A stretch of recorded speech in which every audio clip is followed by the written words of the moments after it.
cosas que quiero en la vida, que son las más importantes para mí. Mi país, el partido como instrumento para trabajar por mi país y mi familia. Hice un esfuerzo para que me gustara, me puse a escuchar, me propuse. Podemos ganarle al oficialismo a nivel nacional.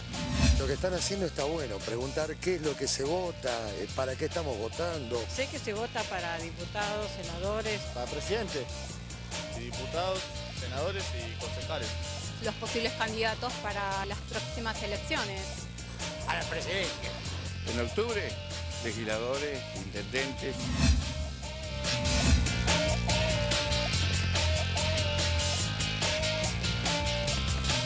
Sandro me encantaba.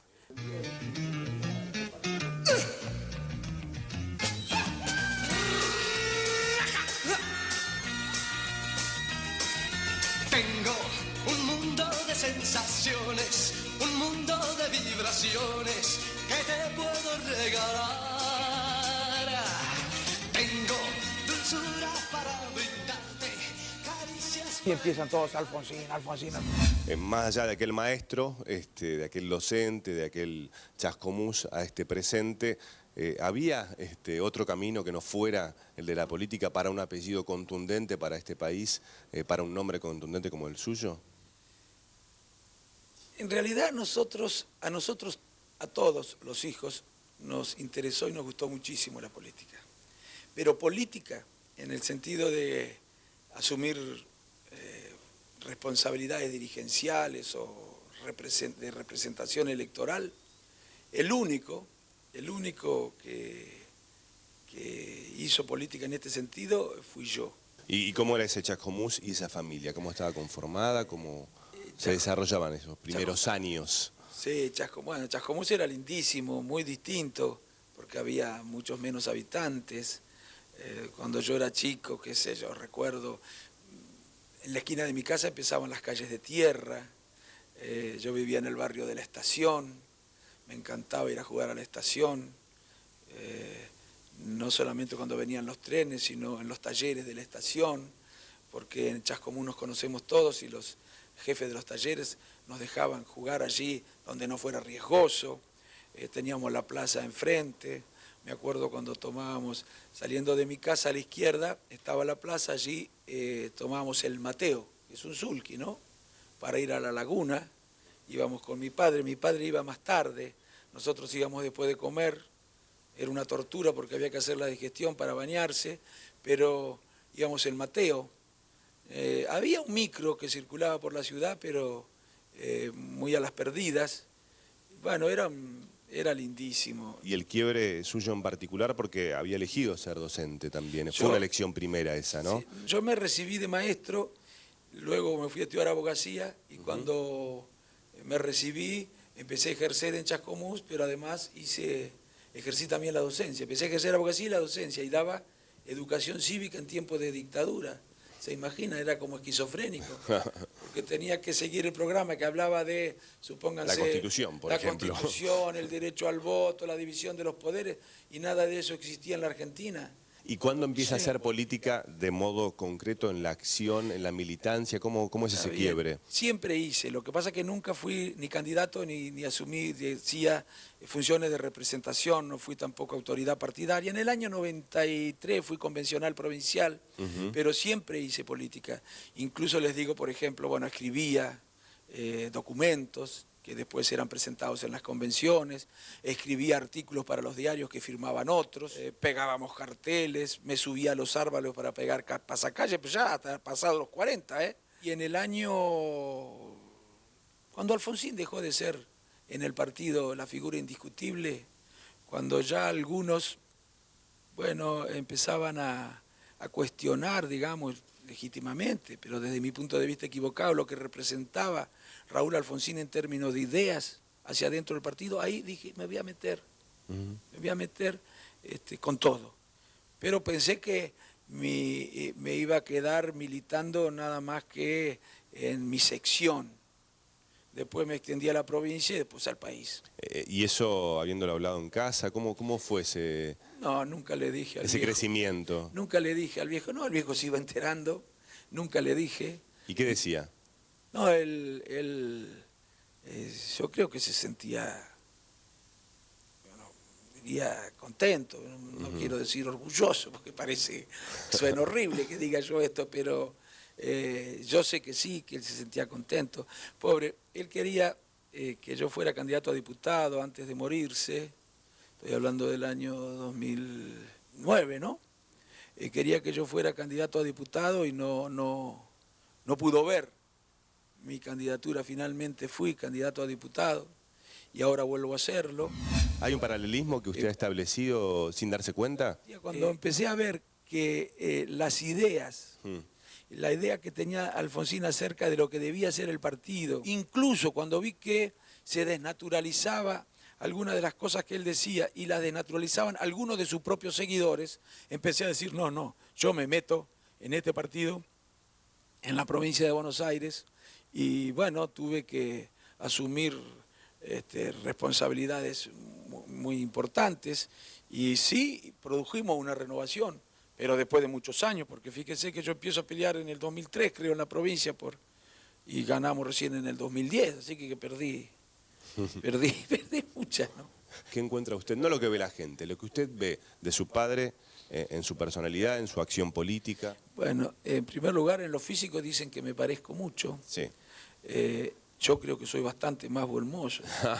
Por lo menos así dicen algunas encuestas. Sus admiradoras. No, encuestas, es más científico. Mejor momento contra mejor momento. Bueno, y después yo me identifico, como todos mis hermanos, con los valores. Por ejemplo, la austeridad.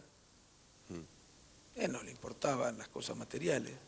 La desdén por la frivolidad. La sensibilidad frente al sufrimiento evitable, innecesario. La idea de que hay que potenciar lo bueno en la gente, esas cosas se me han quedado grabadas. Por supuesto, la honestidad, estas son, sí, cosas, claro, son cosas obvias. Y no es que uno en algún momento se sentara a hablar acerca de cuáles son tus valores, papá, y qué crees que deben ser nuestros valores. No, uno lo aprende. Los vivencia. Lo aprende en la vida. Pero ¿recuerda un último diálogo, una última charla? La última charla, pobre, cuando se estaba muriendo ya, hablamos acerca de el proceso de relativización que sufrían valores por los cuales habíamos luchado toda la vida, ¿no? Que habían impulsado a luchar a muchos hombres que hacen política, que tenía que ver con valores fundamentales como la solidaridad. La política no tiene sentido, no tiene razón de ser si no procura la justicia, y no hay búsqueda de justicia si no hay solidaridad. ¿Y de hoy qué diría él, o de este presente? Bueno, me acuerdo algunas cosas que decía, porque también lo vivió, no hace tanto que se murió. Bueno, seguramente estaría muy preocupado por el retroceso que hemos estado registrando en términos de culturales, políticos. Yo creo que uno de los esfuerzos que hicimos los argentinos al recuperar la democracia tiene que ver con el hecho de que intentamos eliminar de la sociedad o de la cultura ciertos disvalores, o ciertos valores poco compatibles con la democracia, la intolerancia, la falta de respeto así que empieza diferente, la descalificación y el agravio, las tendencias autoritarias o sectarias que impregnaban la sociedad argentina, la cultura política argentina. Desde el 83 empezamos, todas las fuerzas políticas, a tratar de, bueno, ir eliminando de nuestra cultura esos valores poco compatibles, digo, con una sociedad democrática. Me parece que en ese sentido hemos sufrido retroceso, lamentablemente. Acá usted trabaja, acá también trabajaba su padre. Sí, acá trabajaba él. Acá se discutía, acá se debatía, acá debate usted también con sus correligionarios. Sí, acá, esta no es la casa de él, ni es de él esta oficina. Él tiene la casa en el contrafrente, que es mucho más chico porque vivían él y mamá. Y acá funcionaba la fundación que él dirigía, que se llamaba la FUALI, Fundación para la Libertad de Información, que me encargó, me ocupara de ella. Lamentablemente son tantas las cosas que tengo que hacer que no puedo ocuparme, pero si un día dejo la política o la política me deja a mí, hay cosas a las que me voy a dedicar. Una es a esta a la que se dedica usted. Bien. ¿Hizo radio usted? Sí, hice radio, me encanta la radio, hice radio en mi pueblo, además televisión, pero hice radio acá en Buenos Aires. E hice gráfica también en mi pueblo. La tarea que tiene por objeto formar la opinión pública, brindar elementos de juicio, contribuir a la formación de la opinión pública, es esencialmente política. Eso es una tarea esencialmente política. Y me parece que a veces muchos políticos ni siquiera se dan cuenta. Y hoy los medios son debate también porque cada nombre propio, cada periodista termina tomando partido o definiciones para, como usted dice, para un lado o para el otro. A mí es bueno en la medida en que, mire, como cualquier debate, en la medida en que se realice sin faltar el respeto y con honestidad intelectual, en la medida en que uno no mienta, puede equivocarse, pero que no diga cosas que no se ajustan a la realidad a sabiendas, en la medida en que no falte el respeto, en la medida en que sea tolerante. Hay que garantizar que todos puedan expresarse. Esa es una deuda que tiene la democracia en el mundo, pero eso no se resuelve quitando derechos, y pretendiendo adueñarse de la comunicación. Ya hay 3 cosas que quiero en la vida, que son las más importantes para mí. Mi país, el partido como instrumento para trabajar por mi país, mi familia. Y en el plano personal, mi familia, mis hijos. Ellos no están en política. No, los tengo todos en el arte, los tengo medio. Mire, una hija que es actriz, que está trabajando en Los Locos Adams, que es Con éxito. No digo, está en el ensamble, pero además es el reemplazo de uno de los personajes importantes, Merlina, la hija de Los Locos Adams. Hizo una película ahora que se llama Ávila extranjera, en la que hace de amiga de la protagonista. Ya ha trabajado en algunas otras cosas, pero sí radical en el sentido, además, de que adhiere a una concepción muy humanista, muy respetuosa de 2 valores fundamentales sin los cuales uno no puede decir que adhiere al humanismo, la libertad y la igualdad. Y mi otro hijo estudia cine, pero se dedicará probablemente a la producción, me parece que si eso es lo que le gusta, en la del Estado, de imagen y sonido, que tiene varias especialidades. Y el otro estudiaba cine y le pareció que iba a ser muy difícil vivir solo de eso, entonces suspendió, hizo un paréntesis, se metió en abogacía, le va bastante bien y serás lo que deba hacer si no serás abogado. Espero que no se cumpla esa máxima en él, que además de ser abogado, si quiere ser cineasta, que se dedique al cine. A mí me gustaba el cine muchísimo. ¿Qué cine le gusta? En esa época me gustaba mucho el cine, éramos jóvenes y uno se hace el intelectual, me gustaba el cine francés, me gustaba el cine que obligaba a reflexionar, además me gustaba que me gustara eso, ¿no? En esa época. Hoy diría que me gusta más otro cine, ya más grande me gusta más el cine de acción, el cine que me divierte, el cine que me distrae. ¿En la tranquilidad en la casa ve fútbol? Porque digo, a la cancha no. Pero... No, veo box. Más que nada, que no, yo sé que no es un deporte y se puede sorprender a alguien porque soy una persona muy pacífica y sin embargo me gusta el box, me tiene esa cosa que a uno lo estresa, lo tiene permanentemente en tensión porque en cualquier momento está el knockout ahí, ¿no? ¿Y es aquellos boxeadores o este presente Maravilla Martínez? ¿Qué boxeo le gusta ver? Maravilla me gusta, la última no tanto, pero me gusta y creo que es un gran boxeador. ¿Y la música? La música me gusta todo. Todo, desde el chamamé, desde Sandro, desde todo. Sandro me encantaba, ¿sí? Me encantaba Fabio. ¿Lo conoció a Sandro? Roberto? No, a Fabio sí, a Fabio sí. ¿Y hablaban de política? ¿Habló de política? No, me encantaba. Bueno, me contaba a Nabur, toda esa onda, pero además me gusta mucho la música clásica también. Me gusta la ópera, las arias, pocas óperas completas, pero me gusta mucho la música clásica, sobre todo el piano. Y el piano con orquesta, Beethoven, por ejemplo, las sonatas de Beethoven, me encanta, pero hice un esfuerzo para que me gustaran, porque al principio, pues no quiero mandarme la parte, no era que nací con un oído extraordinario que me permitía disfrutar de esas obras, no, hice un esfuerzo para que me gustaran, me puse a escuchar, me propuse, dije no puede ser que no me gusten estas obras, y efectivamente las escucha un tiempo y resiste la tentación de ir a sacar el disco, para utilizar un lenguaje antiguo y le terminan gustando. Y cuando le gusta eso, bueno, es maravilloso. ¿Y de Fabio la música romántica o también el compromiso social que aparece en el cine de Fabio? Fabio lo vi en cine todo. Creo que Moreira lo vi 3 veces y en 10 días más o menos. Debo haber ido 3 veces. Mire, vi 3 veces. Yo creo que era para la misma época, no me acuerdo. Y 3 veces en una semana también Manhattan. de Woody Allen. Sí. Fabio me encantaba yo no sé cómo se llama eso, pero la fotografía con la música, me acuerdo Alba Mujica, iba caminando creo que con el caballo por un bosque, con unos chistidos, una música de Pocho Leyes, creo que era extraordinario me pareció. Sobre de mí mi sombrero, que por grande que sea la tierra la tengo bajo mis pies, dice en una escena Moreira, que está tomada desde arriba, desde una rueda de carro que tiene focos, creo. Y dice, sobre de mí mi sombrero, que por grande que sea la tierra la tengo bajo mis pies. Sobre de mí mi sombrero, que con ser grande la tierra la tengo bajo mi pie. Sabe y le gusta de verdad, evidentemente. El cine me encantaba. Y miren, en La Plata fui un mal estudiante gracias al cine, porque en Chascomús no había mucho cine. Y venía cine español. Tal vez de allí que me guste tanto la música española también, la copla, todo eso. Pero cuando fui a La Plata a estudiar, estaban lo que se llamaban ciclos populares. Y era 1 peso, 3 películas seguidas. Pero eran buenísimas. Podía llegar a ver uno de lunes a miércoles. Estaban esos ciclos, 15 películas, 16 películas.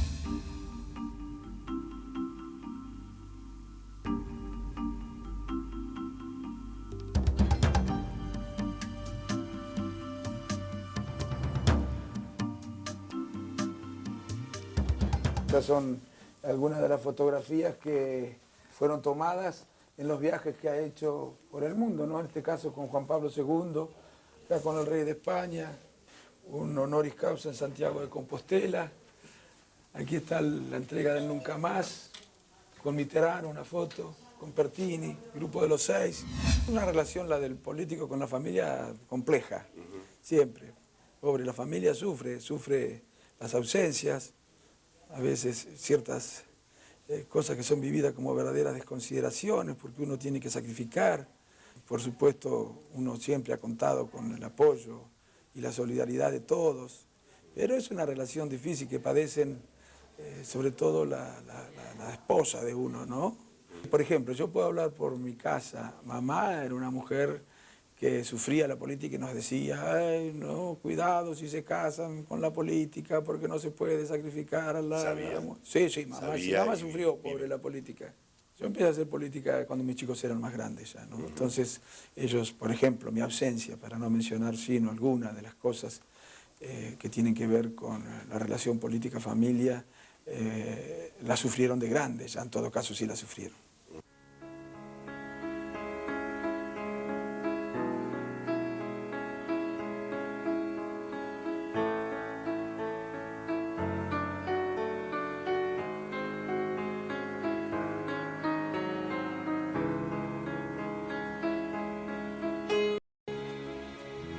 Cuando ocurre lo de su hija, ¿también marca un antes y un después en cuanto a su acción política?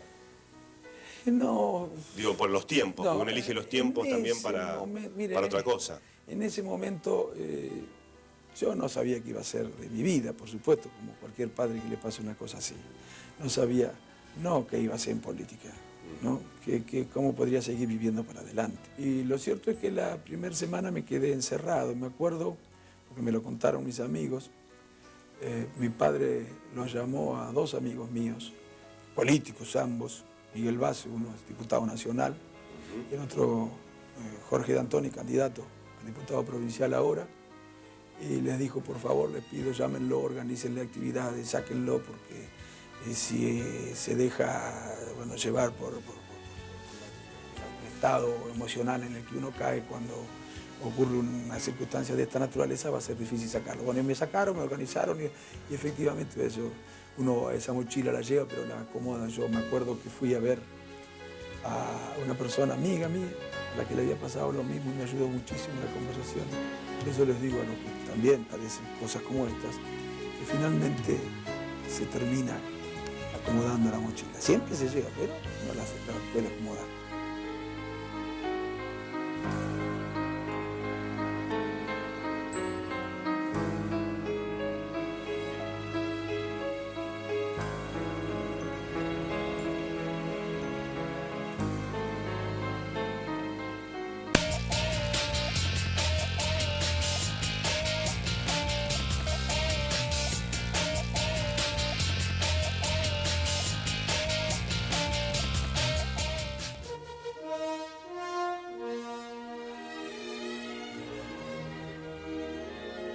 Este es el espacio de trabajo. ¿Era el espacio también de trabajo de su Sí. papá?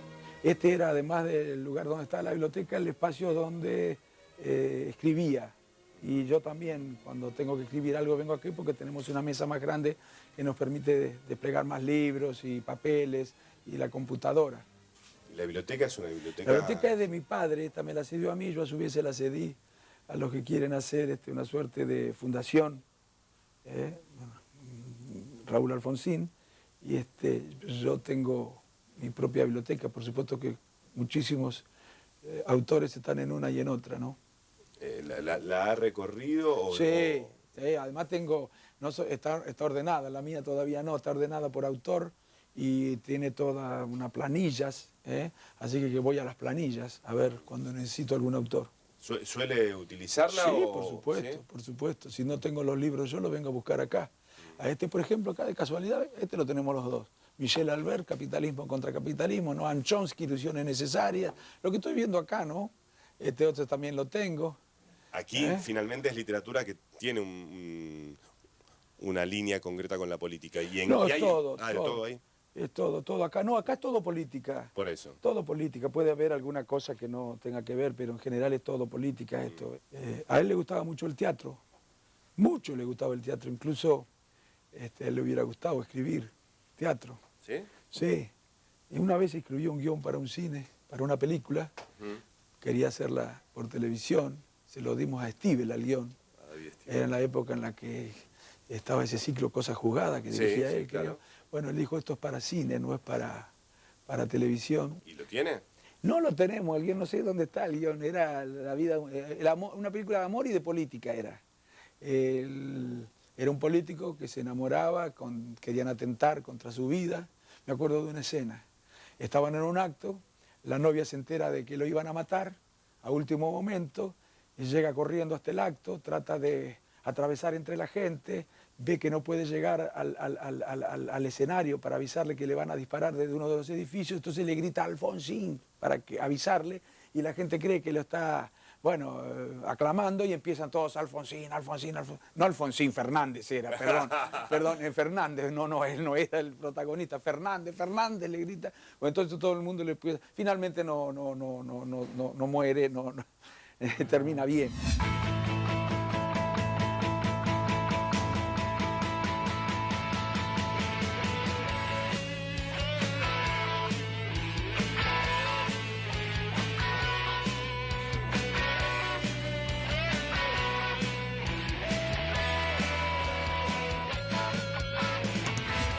Es el del voto también, y ahora van a definir en octubre quiénes van a ser finalmente los que ocupen en el marco legislativo. ¿Y usted qué piensa que va a pasar? Mire, primero a nivel nacional le digo que estamos muy cerca de ganarle al oficialismo. Solo dos fuerzas tienen desarrollo nacional. Una el oficialismo, la otra somos nosotros, el Frente Progresista. Las demás fuerzas que compiten en la oposición son fuerzas provinciales, expresiones provinciales, nada más. Nosotros estamos muy cerca de ganarles. El oficialismo a nivel nacional obtuvo el 26%. Para hablar en cifras redondas, nosotros creo que el 23%. Muy bien. Ahora, el 27 de octubre podemos mejorar sustancialmente la elección de agosto y si logramos algunos puntos en la provincia de Buenos Aires, podemos ganarle al oficialismo a nivel nacional. De provincia se discute mucho más que... Claro, perdón. Ganar la elección es un instrumento, la manera de llegar a los espacios de poder. Llegar al poder no es el fin, es para desde el poder hacer algunas cosas. Para desde el poder contar con la posibilidad de hacer algunas transformaciones. En la provincia de Buenos Aires el Frente Renovador lo desplazó al Frente para la Victoria del primer lugar. Creo que eso antes de octubre no se corrige. Creo que el Frente Renovador... Nosotros vamos a pelear para que no sea así, pero el Frente Renovador va a ganar las elecciones. Puede ser incluso que aumente un poco la diferencia. Pero nosotros vamos a hacer un esfuerzo para ocupar el segundo lugar. Si lo desplazó al Frente para la Victoria al segundo lugar, nosotros vamos a hacer un esfuerzo para desplazarlo al Frente para la Victoria al tercero y tratar de colocar la mayor cantidad de diputados. Y sería bueno que todos dijeran qué es lo que van a hacer. Porque me parece que, como ocurre en muchas campañas, se ha trivializado bastante la campaña. Se ha apelado a consignas, lugares comunes, por ejemplo. Parecen todos asesorados por el mismo asesor. Dicen, a mí me preocupa el futuro, No dice nada eso. Lo que deberíamos decir es qué futuro represento yo, qué futuro representa él, qué futuro representan las distintas fuerzas que están compitiendo. Otra cosa que se dice es, bueno, hay que ocuparse de los problemas de la gente, pero otro lugar común. Bueno sería que un político no se ocupe de los problemas de la gente. La ley de accidentes de trabajo que se aprobó en el año 2012 significa un retroceso severo para los trabajadores. Nosotros decimos que la vamos a ir a modificar. Yo sé que el oficialismo no la va a modificar, no nos va a acompañar porque la aprobó, porque fue el autor. Pero ¿qué van a hacer las otras fuerzas políticas? ¿Qué va a hacer el PRO?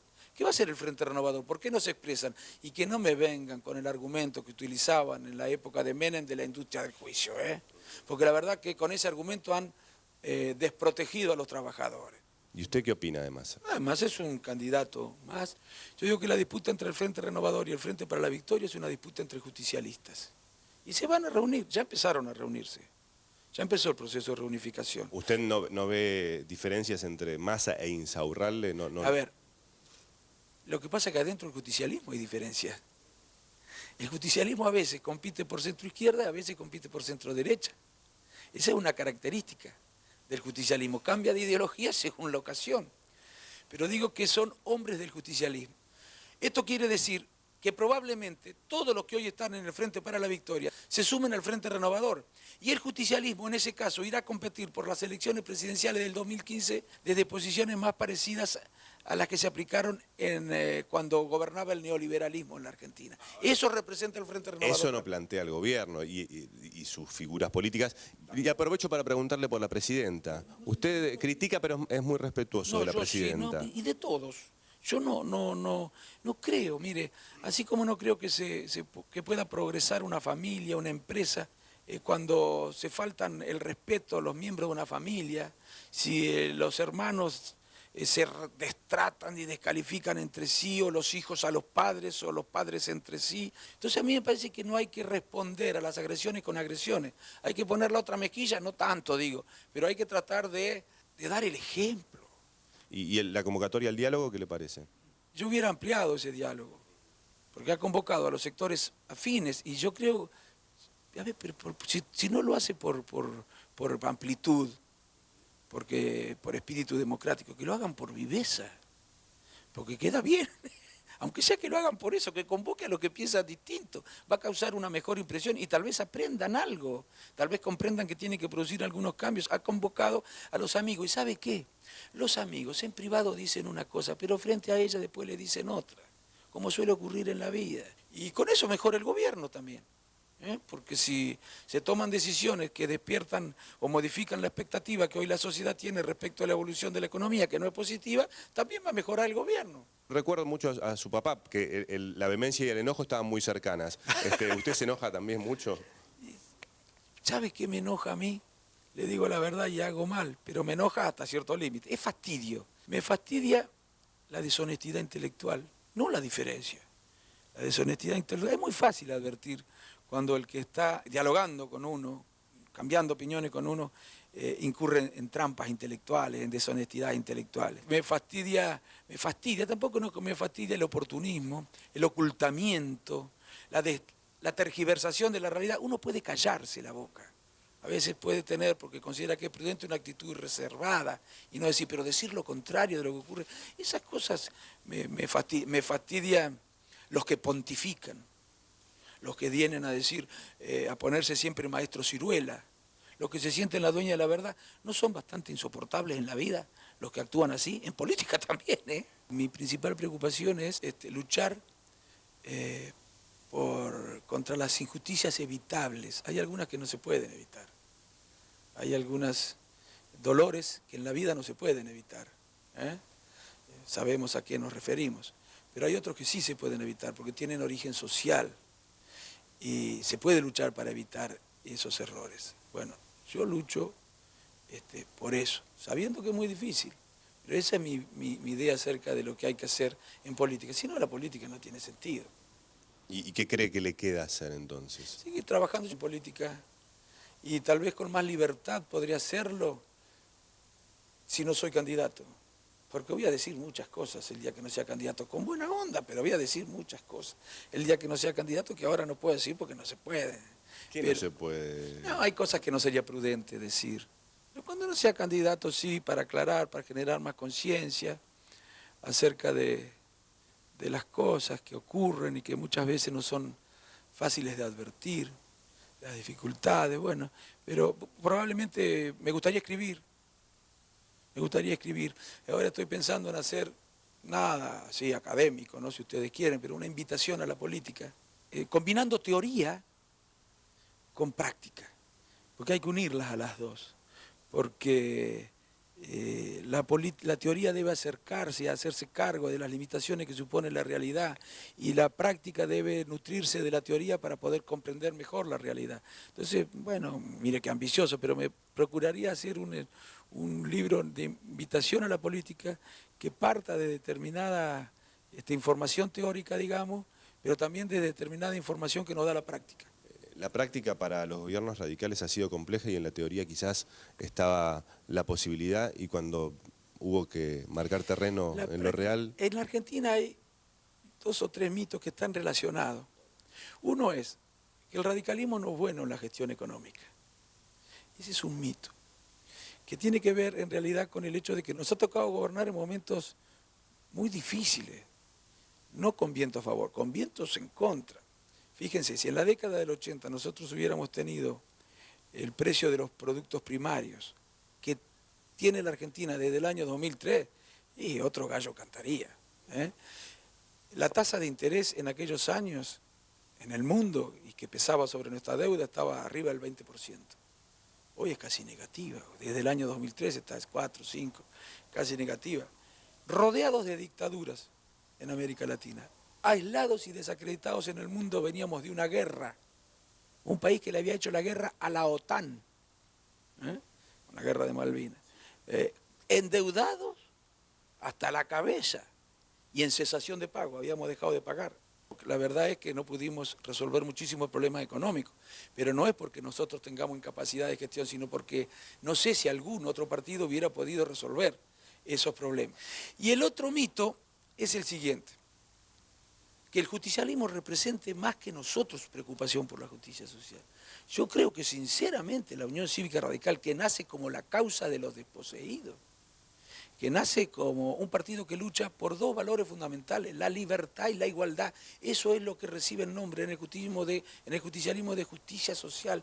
No hay justicia social si no se respeta la libertad, y no se respeta la libertad sin determinados niveles de igualdad.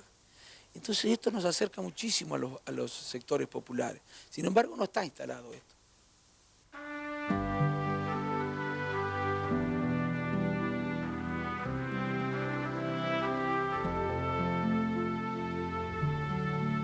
El espacio se conserva como Sí, lo dejó también. El espacio sí, está tal cual, todo está tal cual. Todo, yo no quise tocar nada, no corresponde, tengo todos sus diplomas. No corresponde tampoco. Cuando tenía que recibir a 1 o 2 personas, lo recibía acá. O en el que leía y no tenía que escribir, lo leía acá.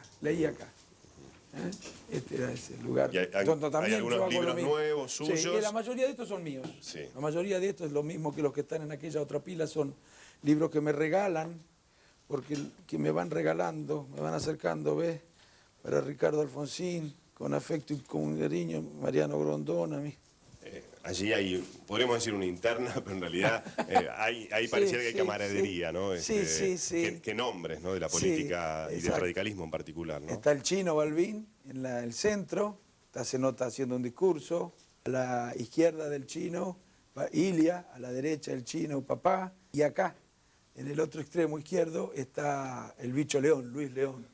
Pobre, que sí, Papá enfrentó a ambos, al bicho y al Chino, en las internas. ¿Y el mundo debería ser así?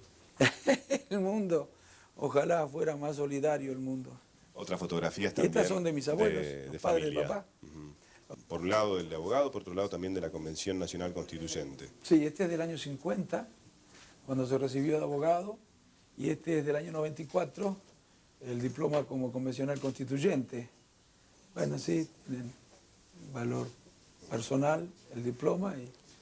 Siempre buscando a las distintas fuerzas políticas y buscando la comunión, ¿no? Buscando cómo encontrarse. Su padre, allí veíamos fotos de representantes del socialismo, lo que marca también esto mismo, ¿no? Que decimos... Yo les cuento a los amigos del socialismo que papá tiene tenía dos fotos en su vitrina de políticos nacionales. Uno es Simón Lázara y el otro es Tevez Boero, dos amigos de papá del socialismo, con quienes trabajaron, no pudieron, para reunir a las dos tradiciones políticas. Yo sigo trabajando en eso. Y bueno, dos personas a las que yo también quería mucho. Y después la familia es lo que se La ve. familia, sí, mi hermana recibiéndose allá en Estados Unidos. Profesora de historia, que sí.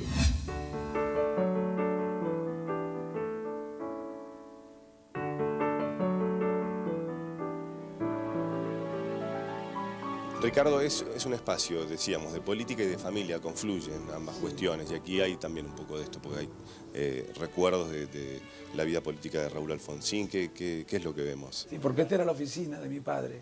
Bueno, en esta vitrina vemos regalos que le han ido haciendo en sus recorridas. En esta vemos varios mates, hay muchísimos, muchos más que los que hay aquí. Vemos distintas medallas que le han ido entregando en cada uno de los pueblos, llaves de la ciudad. Esta es una imitación de un sable. Esta es la placa que tenía puesta su despacho cuando era senador.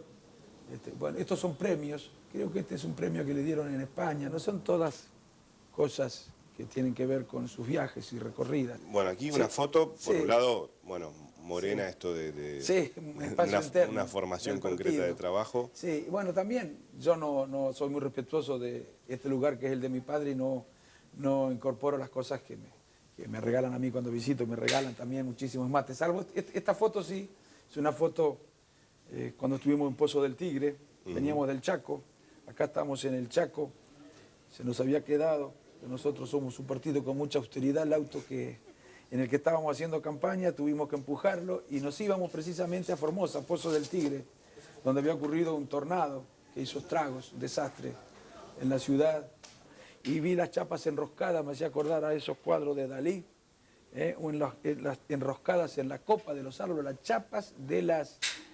la violencia de la naturaleza de las casas, pero imagen. como si fueran sábanas colgando de la copa de los árboles, tremendo. Las chapas enroscadas en las ramas.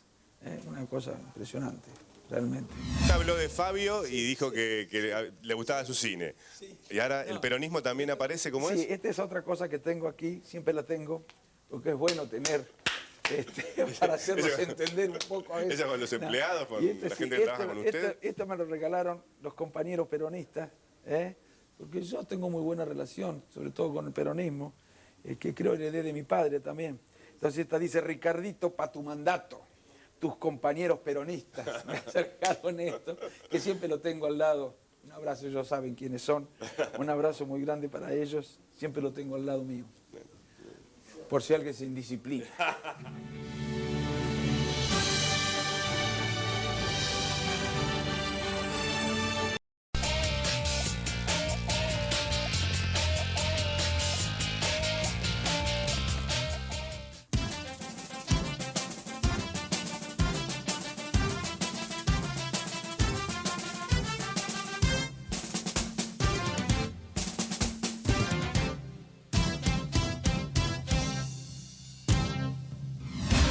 Camino a las urnas, salió a la calle para preguntarle a la gente si sabe exactamente qué se vota y si elegirán al mismo candidato que en las elecciones primarias del 11 de agosto. Mi nombre es Leandro. Mi nombre es Valeria, conocida como Vali y Chicha Charola. Me llamo Damián, tengo 41 años. Marcelo Bofeli, 53 años. Resido en Capital Federal, me llamo Laura. Sebastián Artigas, vivo en Martínez y tengo 19 años. Víctor Hugo Favot, somos de la provincia de Santa Fe. Andrea, 29. Estela Maris Rodríguez, resido en La Lucila. Me llamo Demián Gómez. Mi nombre es Aida, vivo acá en Olivos. Mi nombre es Javier Roma Santas. Mi nombre es Claudio, mi edad es 42 años. Mario Falciano, soy italiano, la primera que voto como argentino. Pedro me llamo, yo soy de la provincia de Mendoza. Carlos, 69. Mi nombre es Rojas, Rubén Horacio. Lelia, de Lomas de Zamora, 84 años. Pablo, tengo 30 años. Cancino José Alberto, 69. Yo soy de Alsina, Valentina Alsina. Alejandra, 24 años. Me llamo Leopoldo Blum. Miguel Ángel Figueroa, soy cocinero. Trabajo en una empresa, por acá en Olivos. Jubilado, soy jubilado. Soy docente y doy talleres de inteligencia emocional para niños. Barrendero. Trabajo en un bar. Trabajo en una tienda. Trabajo de mensajería. Soy abogado. Traductor de inglés. Ahora estoy trabajando en el lavadero. Ama de casa. Laburo acá en una agencia de lotería. ¿Y soy jubilado? Me tocó votar en una escuela cerca de casa. Implementaron el nuevo modelo, digamos, con el troquelado. La verdad que fue una pérdida de tiempo. Tardé mucho más que el año pasado. Es más rápido, más tranquilo, va, para mí. Al darme ese papelito era como que viajamos de nuevo al pasado. Me pareció bueno. Había mejor control. Igual me tocó ser fiscal en esa escuela. Medio lento era en el proceso, pero voté.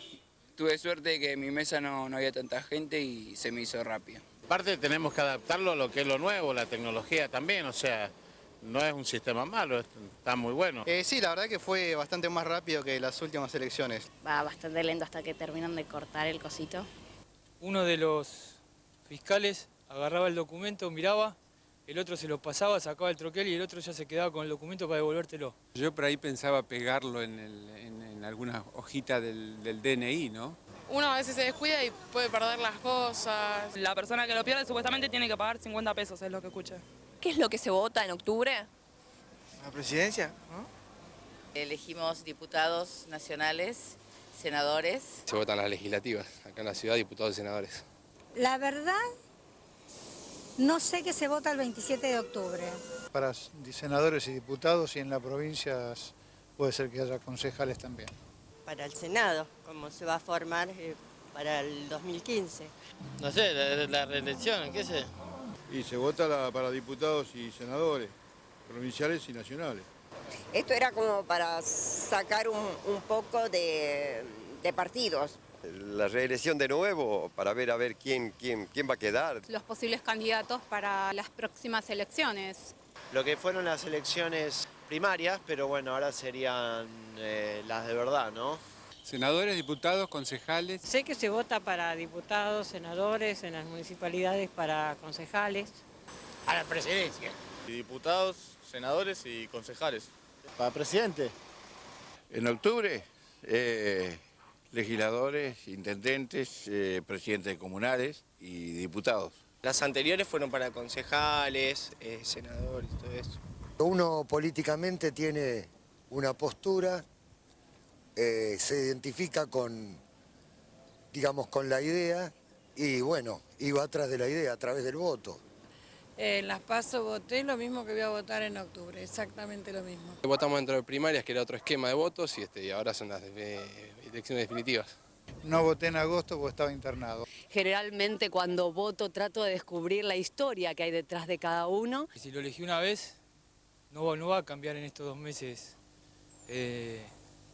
mi pensamiento con respecto a ese candidato. Voy a seguir votando al mismo candidato. Es lo que más me convence. Que no voy a cambiar el voto, que tengo en claro lo que queremos. No, no tengo pensado cambiar el voto. La primera, como que decís, bueno, esto no es tan importante, pero ya la segunda sabés de que sí, que es importante, ¿viste? Entonces decidí cambiar. Sí, por ahora lo mantengo, pero está todo abierto, digamos.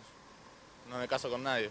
Uno sigue una línea de conducta política, ¿viste? No podés cambiar así de golpe. Voy a votar en octubre y reitero mi voto de las primarias. Lo escuché hablar, me gustó lo que dijo, todo, así que sí, lo voy a votar de nuevo. Si pienso volver a votarlo, sí. Lo voy a votar otra vez. Volvería a votar al mismo candidato. Que es bueno votar, hay que aportar, pues, aporta a morir.